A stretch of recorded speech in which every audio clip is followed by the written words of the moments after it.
welcome back to my channel. If you're new here, hi, I'm Sonia and I make all types of planner related videos.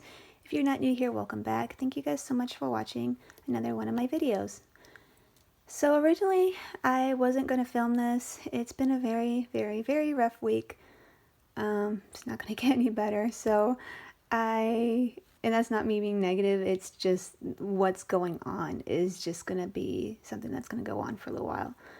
But anyways, I figured I'd just try to jump on and film anyways because I do want to get this video out for you guys. I feel like it'll bother me if I don't. So let's get started. So today I wanted to show you guys the planners that I used for 2020, what worked for me, what didn't work for me, and we'll just go ahead and get started. So the first planner that I used was the Plum Paper Planner. I was in an Erin Condren last year and I wanted to try something different.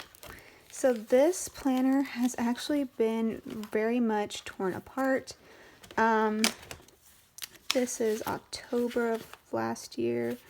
So in January I didn't use the planner in the notebook itself, because I didn't want Miss having rings and I wanted to be able to like add dashboards and stuff like that. I was starting to get into that. So I did put it in this Aura Estelle A5 wide cloud. And so let's go ahead and get to January, since that's the start of the year.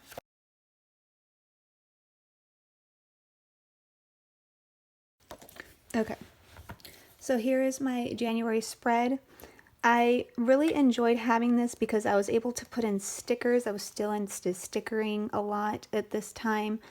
And I loved that I was able to break up my to-do list. So I had my to-go and events, my must-do, so like my top 3 or top 4, depending on what needed to be done, my cleaning and work. And this was when I had a sticker shop up. And then here I would just put my like no spend medicine, the meals for the week, my goal for the week, and the weather would go up here. So that is how I was using this for a little while. I didn't like that the holes came into my insert. So like I had to punch a hole into my sticker as well as soon as I was done decorating.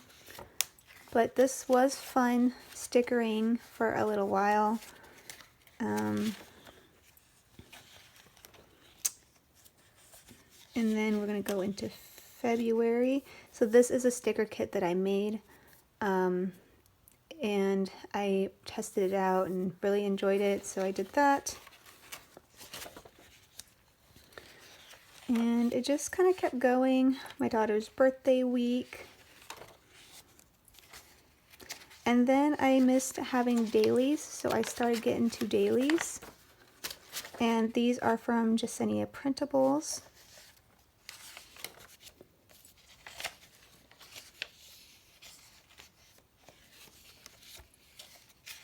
So you guys can see it's a really big size. And yeah, and then I just didn't want to use a big size anymore.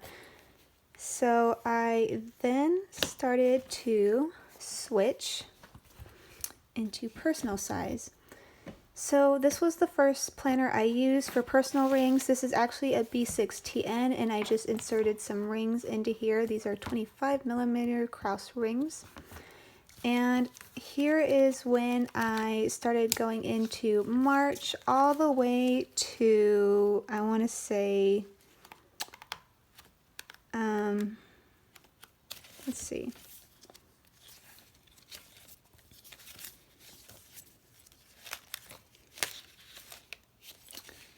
About July or August.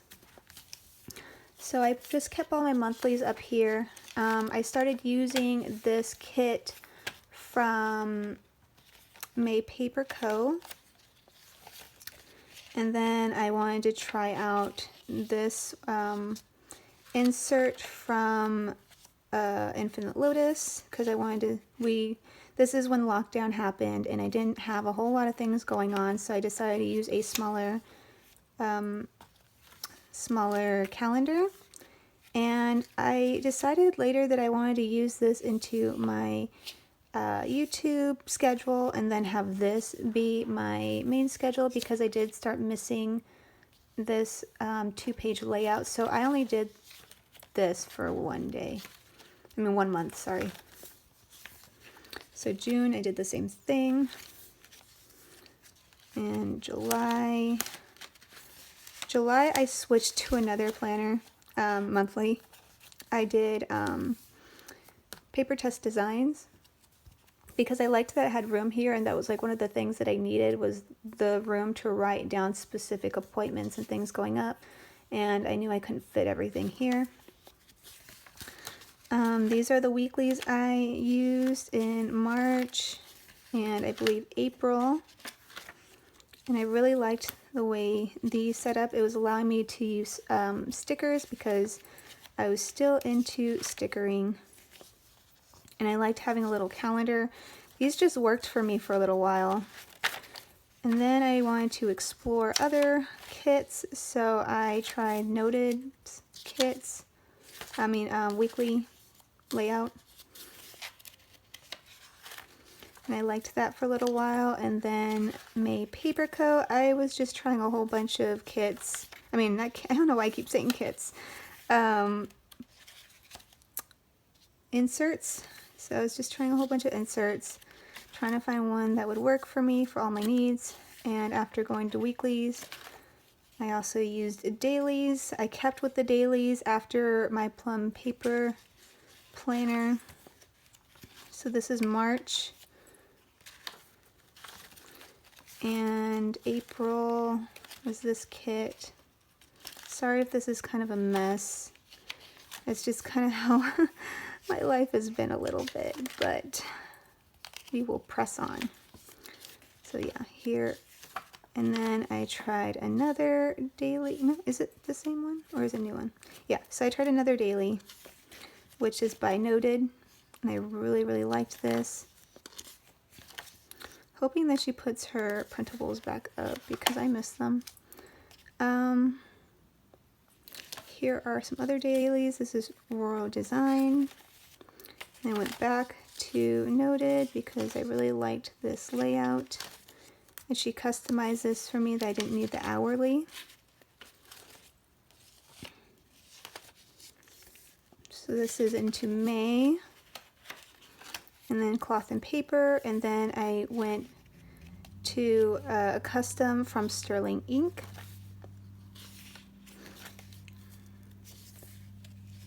So from I think getting into March and on, because I'm still doing this, I started becoming a weekly and daily planner, not just a weekly planner.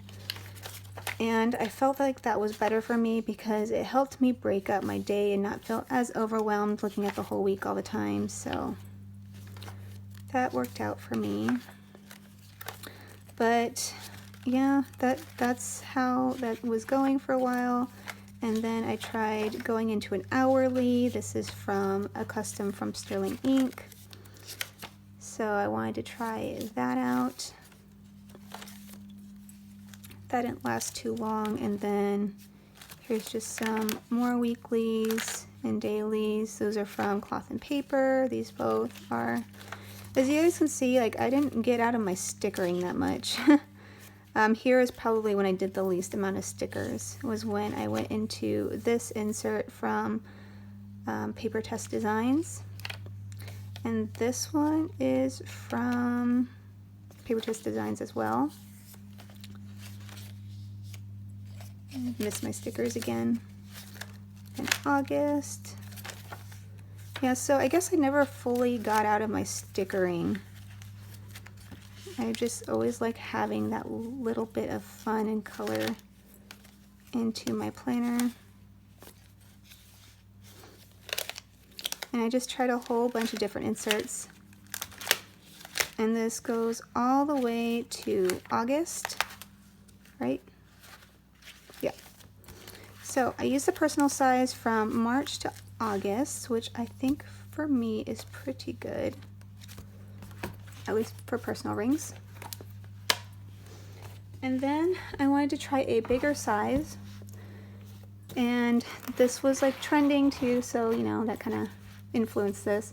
So this is a Franklin Covey planner, and I just had the same stuff for the most part. I just used bigger sizes, and I used this for September. Yeah, just for the month of September, but it didn't last very long because I think it was like a really crazy month, and I just wasn't feeling it anymore, like just the rings in general. Yeah, I think because this kept catching, so I kind of blame this. But I couldn't stand rings for a while, and there's nothing wrong with rings. It just, I don't know, I guess just the feeling of when I'm turning the page just drove me nuts. See, like it keeps catching, and I've already replaced these rings, so, but yeah, I just had the usual stuff I had in my personal, just in a bigger size. And then I decided to move into my standard TN, and I was in here from, I think, the end of September, like mid-September to now. So I don't have my September and October inserts. If you guys want to see that, I'll put a link for those in the cards above. But right now, here is November and December that's going on so far. And I also started getting into Planner Perfect, which was a planner I used for the month of November. That didn't last long either. I felt like this was better for me as a journal. So yeah, I've been in this for, you know, I'm using this for the rest of the year. And I like it. I love the book bound feeling. I like the flexibility it does have. And I just feel like when I'm planning in a notebook, I feel like I'm planning in a journal, or like I'm in a journal, which I love. And I love the fact that I don't have to try to keep inserts together, because, you know, after a while, this thing is not going to be able to hold anymore. And then, see, it's already almost filled up. This isn't going to be able to hold anymore, and then I'm going to have to find another planner to shelf just to put in my inserts, or I'm just gonna have to buy a clear one or something. But either way, the more I go with this, the harder it's gonna be for me to keep those inserts. But with a notebook, it's a book, so you just store it on your bookshelf. You don't have to get anything for it. It's ready to go. So that's what I love about this. I love the used paper and flipping through it. So this is what I'm using for the end of the year. As for personal size, I am still using it. I still do love rings for its own different function. Like, I love being able to change out dashboards so easily, because it is a little bit different with this. So I use this for my daughter's schooling, and it's been working out well. So that is, so I'm still using rings, and I'm still using personal size. So personal and standard have been good sizes for me. But and for you, those of you who have seen my 2021 planner setup, I am changing it a little bit. But we'll see how long this lasts, because, you know, I'm still trying to play around with things. This is my bullet journal. I started watching bullet journal videos as like a mental health therapy thing for me, because it's so relaxing seeing people be creative in it and stuff like that. So I am going to start bullet journaling. As you can see, I'm already slowly starting to fill it up, but I will do a flip of that later. I wanted like some sort of creative outlet, and I just miss having white paper. The Stalogy does have white paper, but it's not like a bright white. And just watching all these bullet journal videos, and the fact that I am enjoying a book bound planner, I wanted to give this a go. I'm probably gonna be more minimalistic, or at least still plan the way I've been planning in the other planner with my stickers and my washi tape. but I did want to do a little bit more of like a drawing creativity thing in this as well, so I'm going to give that a go. So far I am enjoying setting this up, but I will still be using my standard TN planner that I put in the video, and I'll link that above if you guys haven't seen it yet, because I still want to house my journal in it. And this is my collection reference book, so I do still want to keep that stuff. So I will still have standard TN in my lineup, it just won't be for my everyday planner. But yeah, I hope that this was a interesting video for you guys. I'm sorry it was kind of scrambled, but let me know what planners you will be using for 2021 and what planners did or did not work for you. And go ahead and leave that down below for me. If you guys have any questions, let me know as well. Thank you guys so much for watching, and I will talk to you in another video. Bye.